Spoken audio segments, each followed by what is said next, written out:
আঞ্চলিক কুঞ্চবাটি পরিবার দ্বারা পরিবেশিত হচ্ছে শ্রী বিশ্বনাথ চক্রবর্তীবাদ প্রণীত শ্রী শ্রী চমৎকার চন্দ্রিকার প্রথম কুতূহলম। সকল বৈষ্ণব ভক্তবৃন্দের শ্রীচরণে অনন্ত কোটি দণ্ডবত। আপনাদের কাছে কৃপা প্রার্থী, ভুল ত্রুটি অপরাধ মার্জনীয়। মঙ্গলাচরণ শ্লোক। কৃষ্ণ চৈতন্য চন্দ্রায় নমঃ। মঙ্গলাচরণম यत्कारुण्यं शुचिराशा चमत्कारवारं निधिस्तान् न भूराधा गिरिवरभित्तः स्पर्शयस्यन्यः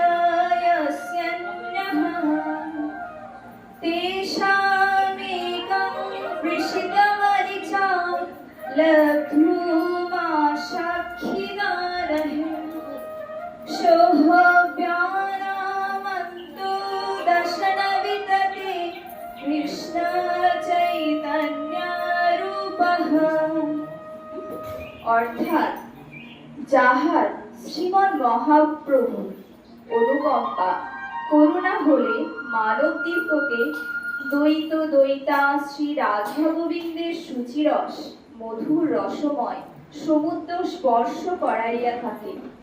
অর্থাৎ যাহার অনুকম্পা হইলে শ্রী নন্দসুন সম্বন্ধীয় পারাবার বিহীন উজ্জ্বল রসার্ণবের এক বিন্দু জল মানবগণের হৃদয়ে ছোঁয়া লাগে এবং সেই নিমিত্ত তৃষিত হয়। যেমন বাড়ি পিপাসিত পথিকগণ বাড়ির বাসনায় ব্যাকুল হয়, তেমনি যাহার অনুকম্পা হলে প্রিয় ভক্তগণ প্রিয়া প্রিয়তম শ্রী রাধা মাধবের রসময় মধুর লীলা আকর্ণে আকুলিত হয়।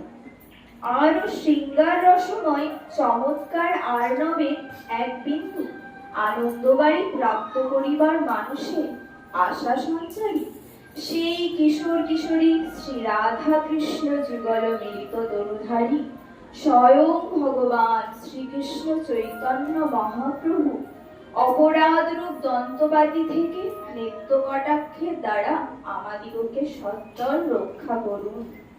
জয় শ্রীকৃষ্ণ চৈতন্য মহাপ্রভু কি জয়। লীলা প্রারম্ভ। প্রথম কৌতূহল নন্দালয়। একদা প্রভাতে ব্রজেশ্বরী যশোদা একটি সংকটের ভিতর বসন ভূষণাদি নানা প্রকারের প্রসাধনের বস্তু সজ্জিত করছে। তৎকালীন নবনীত সদৃশ্য তাহার আদরের সন্তান শ্রীকৃষ্ণ সেই স্থানে আগমন করত।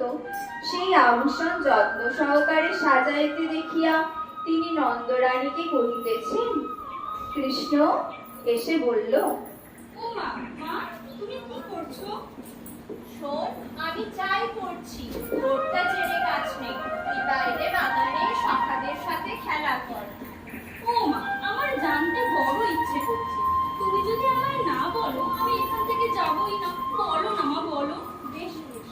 শোন বাবা, আমি এই বাক্সের ভিতর সিঙ্গারের চূড়া, কাশ্মীরি কুমকুম, পদ্মরাগ চন্দন, কর্পূর, কস্তুরিকা এবং বিভিন্ন বেশবিলাসের কারণে কাঞ্চি, কঙ্কনাদি ও বহুমূল্য বৈদুর্য, মণিমুদ্রা, হরকৌতুমণি, রত্নসংকের অলঙ্কার আদি আর পরিধেয় চিত্র বিচিত্র অনুপমার বস্ত্র রাখছে। ও মা, তুমি এগুলো কি জন্য করছো? এগুলো কি বড়াই দাদার জন্য? বলো না আমাকে। ও কৃষ্ণ, আমি যা বলছি তা মন দিয়ে শোন। তোর জন্য যে সম্পত্তি রেখেছি সেখানে এর অপেক্ষা অনেক বেশি বস্ত্র অলঙ্কার আছে, বলাই দাদার জন্যেও আছে। ও এগুলো যদি আমার ও বলাই দাদার না হয় তাহলে তোমার কাছে আমাদের থেকেও প্রিয় আর কে? ওরে আমার গুজুপুরো তিলক, তুই যেমন আমার প্রাণ, তেমনি এই গোপকুলে আমার প্রাণ স্বরূপা আর একটি কন্যা আছে, যার জন্যই এর সম্পদ সজ্জা। কে সেই কন্যা? সে কার মন্দির? কোথায় থাকে? বলো আমাকে। কেনই বা তুমি তাকে এত ভালোবাসো? বিষ্ণু রাজের স্ত্রী কীর্তিদা নামে আমার একটি বান্ধবী আছে। সেই বান্ধবীর অতুলনীয় কন্যায় আমার প্রাণ স্বরূপা। এই কন্যাকে রাজা তপস্যার দ্বারা লাভ করেছিলেন। এই কন্যা অতীব সুন্দর, সুশীলা, সরল, বিনয়ী, লজ্জাশীলা, গুরুজনে ভক্তি করা, যাতে আমার অধিক স্নেহ, তার নাম শ্রীরাধিকা। মা যশোমতীর কাছে শ্রীরাধার গুণ নাম আপন্নপূর্বক তাহার নন্দনের শরীর উৎপলকিত হইলে তিনি তাহা বসন দ্বারা আবৃত করেন, যাতে মা সেটা দেখতে না পায়। এই কন্যা এখন প্রতিগৃহে রয়েছে। কিছু কাজ থাকার জন্য তার স্বামী নন্দালয়ে ব্রজরাজের সাথে পরামর্শ করতে এসেছে। সে যখন আমার সাথে দেখা করতে আসবে, তখন এই সম্পত্তি আমি তাকে শ্রী রাধার জন্য প্রদান করব। এবং সময়ে লবঙ্গলতা নামে সখী মা যশোদাকে এসে বলল, হে মহারানী, আমি যাদের দেখতে পাঠিয়েছি, সেই রঙ্গনা তঙ্গন নামক স্বর্ণকার এসেছে। তাদের সাথে কথা বলুন। এরূপ শুনে আনন্দিত হয়ে মা যশোদা গৃহদাসী ধরিষ্ঠাকে এসে বলল, ওহে ধনিষ্ঠে, আমি কৃষ্ণের মকর কুণ্ডল, কিরীট, নূপুর ইত্যাদি নির্মাণ করাতে যাচ্ছি। দ্রুত ফিরে আসবো। তুমি ততক্ষণ এই সম্পত্তি সামলে রেখো। এই বলে মা যশোদা সেখান থেকে প্রস্থান করলো। এখন কৃষ্ণ তার সখাদের সঙ্গে মন্ত্রণা করলো। কি সখা, কি করা যায়? বেশি বিলম্ব না করে ঢুকে পড়। ঠিক কথা। এই ধনিষ্ঠে, তুমি এগুলো নিয়ে রাধারানী গৃহে প্রবেশ করো।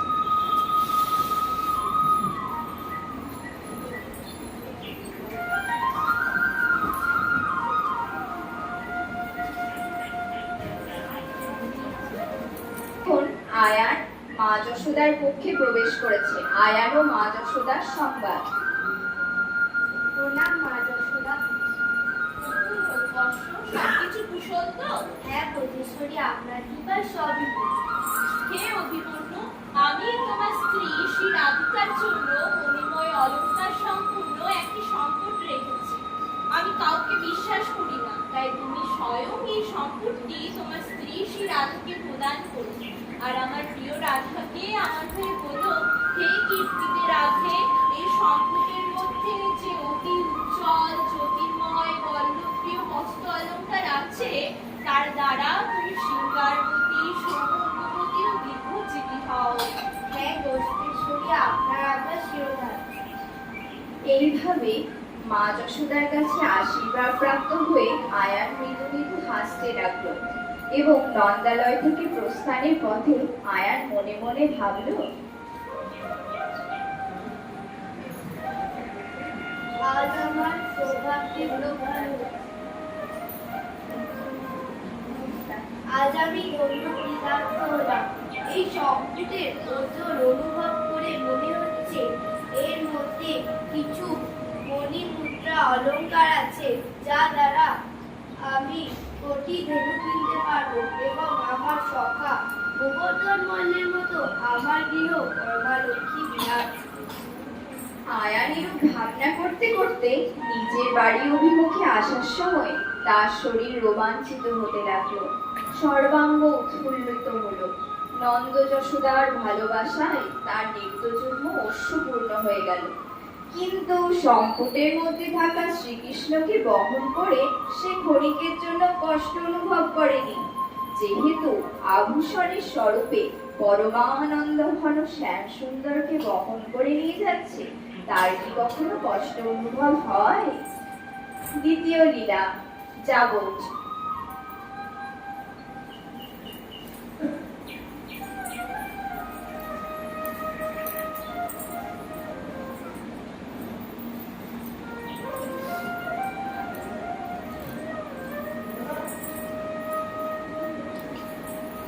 আয়ান ও জটিলার সংবাদ। মা, আজ আমি বাড়ি থেকে শুভক্ষণে বেরিয়েছিলাম, তাই দেখো আজ কি প্রাপ্ত হয়েছে। গোষ্ঠেশ্বরী যশোদা স্বয়ং তোমার পুত্রবধূকে এই সম্পত্তি দিয়েছে এবং একটি পদ্য রচনা করে বলেছেন, হে কীর্তিতে রাধে, এই সম্পদের মধ্যে যে বিশাল জ্যোতির্ময় বর্ণপ্রিয় অলঙ্কার আছে, তা দ্বারা তুমি সিংহারোহী এবং সৌভাগ্যবতী দীর্ঘজীবী হবে।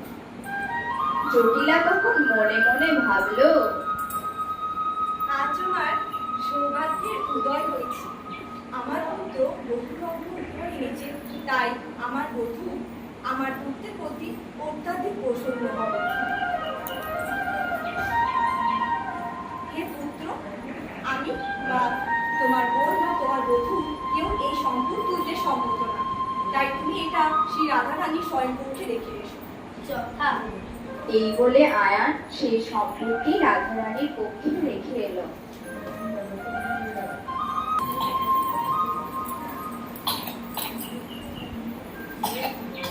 সখী, আজ আমার বাম নেত্র, বাম অঙ্গ, বাম অঙ্গ স্পষ্টভাবে কম্পন করছে। কেন বল দেখি? হে রাধে, মনে হয় এই সংকটের মধ্যে যে আকর্ষণ আছে তা বোধেশ্বরী যশোদা নিজে তোমার জন্য প্রদান করেছে। তাই তোমার বাহুস্পন্দন বিষ্ণুপ্রাপ্তি হচ্ছে। এই সম্পদ দর্শন করে মনে হচ্ছে ব্রজেশ্বরী মা যশোদা আমার জন্য বিশেষ কিছু পাঠিয়েছে।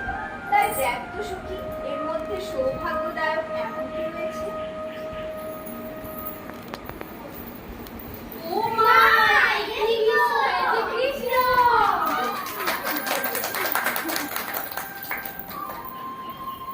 হে সখী, মা যশোদা যে ভূষণ দিয়ে পাঠিয়েছেন তা ধন্যবাদ। আর যিনি এনেছেন সেই গৃহপতিও ধন্য, আর যিনি দিয়ে পাঠিয়েছেন সেই ভোজেশ্বরীও ধন্যা গো। তাই তুমি এই আভূষণ দ্বারা শৃঙ্গার করতে হবে। ইহাতে তোমার পতি ও শাশুড়ি উভয়ই সম্মতি জ্ঞাপন করেছে, তাই তুমি গুরুজনদের আজ্ঞা পালন করো। জয় রাধে। তুমি মা যশোদা আমার জন্য যে অলংকার দিয়ে পাঠিয়েছে সেগুলি তুমি কোথায় লুকিয়ে রেখে সম্পুটের ভিতর প্রবেশ করেছো? সত্তর ফেরত দাও। সখী, এই বার্তা তুমি আমার শাশুড়ি আর পতিকে গিয়ে জানাও দেখি। হে রাধা অভিসারী অভিমন্য বাহী, তুমি আয়ানের মাথায় চেপে তার পত্নী রাধার অভিসারী হয়ে সমগ্র ধরিত্রীকে সতীহীন করতে উদ্যত হয়েছে। সত্য রত্ন আভূষণ ফেরত দাও, না হলে আমি আয়ানকে এই স্থানে আনছি। এ ললিতে, তোমার প্রার্থনা সখী খুব চালাক, নিজে কাজ গোছাতে ভালোই জানে। তোমার প্রিয় রাধা পতিকে ছল করে আমাকে এখানে আনিয়েছে, আর এখন মিথ্যে কথা বলছে। হে বৃষভানু নন্দিনী, আমি এই সম্পুটের ভিতরটা কেমন তা দেখার জন্যই অলঙ্কারগুলি ধনিষ্ঠার দ্বারা তোমার কাছে পাঠিয়ে আমি এতে প্রবেশ করেছি। আর সেই সময় তোমার পতি আমাকে এখানে নিয়ে এসেছে। হে সখীগণ, তোমরাই বিবেচনা করে বলো কার দোষ। যদি রাধিকার দোষ হয় তাহলে তাকে দণ্ড দেবে, আর যদি আমার দোষ হয় তাহলে তোমাদের সাথে দুঃখের সহিত প্রেম বন্ধনে আবদ্ধ হয়ে থেকে যাবে। তবে তোমারই দোষ।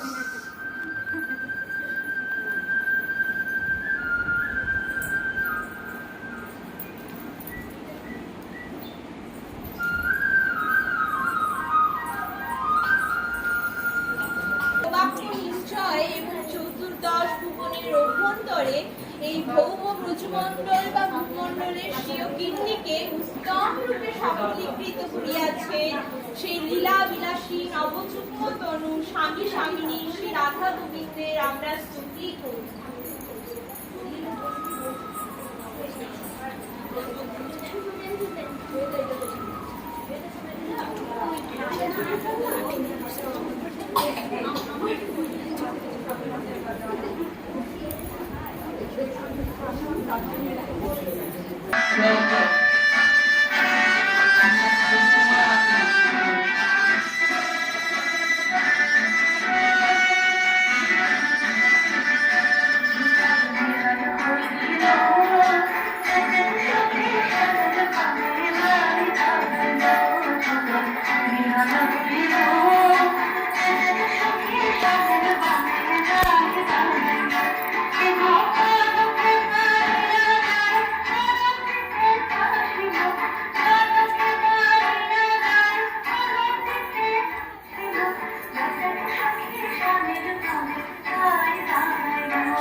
বাজনা।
প্রথম প্রচেষ্টা আপনাদের কৃপায় একটু শ্রী গুরুদেবকে আনন্দ প্রদানের জন্য এই লীলা পরিবেশনের একটু ক্ষুদ্র প্রচেষ্টা করলাম।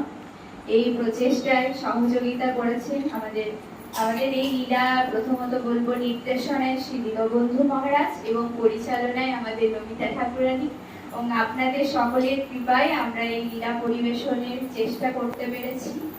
এবং এই লীলা পরিবেশনে আমাদের শৃঙ্গারে সহযোগিতা করেছে সমাধি এবং সমাপ্তিনি, তাদের যথেষ্ট উদ্যোগ রয়েছে। তাদের উদ্যোগ না রইলে আমরা এই সম্পূর্ণ করতে পারতাম না, এবং আমরা যথেষ্ট চেষ্টা করেছি লীলা পরিবেশনে। ভুল ত্রুটি অপরাধ ক্ষমা করবেন। জয় জয় শ্রী রাম।